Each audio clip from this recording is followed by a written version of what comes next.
পাবনা জেলা যুবদলের সদস্য সচিব হওয়ায় মনিরকে সংবর্ধনা দিলেন কবির। পাবনা থেকে আমাদের প্রতিনিধি হৃদয় হোসেন নীরবের পাঠানো তথ্যচিত্রে ডেস্ক রিপোর্ট। পাবনা জেলা যুবদলের নবনির্বাচিত সদস্য সচিব মনির আহমেদকে ফুলেল শুভেচ্ছা ও সংবর্ধনা দিয়েছেন বাংলাদেশ ট্রাক মালিক গ্রুপ ও জাতীয় সমাজতান্ত্রিক দল জেএসডি পাবনা জেলা শাখার সভাপতি এবং ট্রাক মালিক ফেডারেশন কেন্দ্রীয় কমিটির যুগ্ম সাধারণ সম্পাদক মোজাম্মেল হক কবির।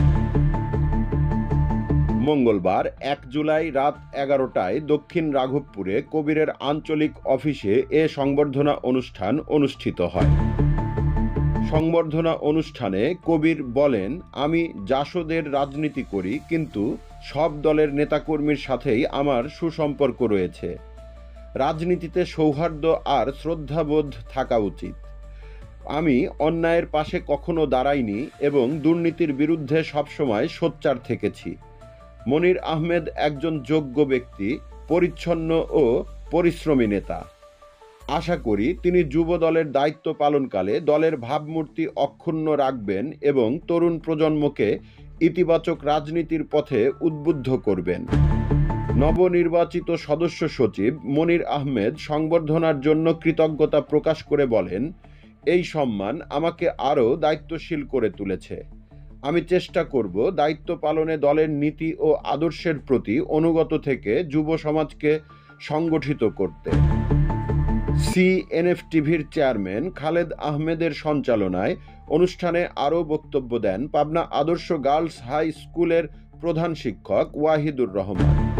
উপস্থিত ছিলেন বাংলাদেশ পল্লী চিকিৎসক সমিতি পাবনার সাধারণ সম্পাদক আব্দুস সালাম, যুবদল কমিটির নবনির্বাচিত যুগ্ম আহ্বায়ক কায়েম হোসেন, মাহমুদুর রহমান মামুন, মোহাম্মদ সাচ্চু, সদস্য রফিকুল আজম রিপন, হাফিজুর রহমান ফিরোজ, সুলাইমান শেখ সুমন, জহুরুল বিশ্বাস, জাতীয়তাবাদী ব্যবসায়ী দল জেলার যুগ্ম সাধারণ সম্পাদক মোল্লা সেলিম, বাংলাদেশ জাতীয়তাবাদী জিয়া সাইবার ফোর্স জেলার সাবেক জ্যেষ্ঠ সহসভাপতি পারভেজ পান্নু, হারুন আহমেদ সহ অর্ধ শতাধিক যুবদল নেতা ও কর্মী।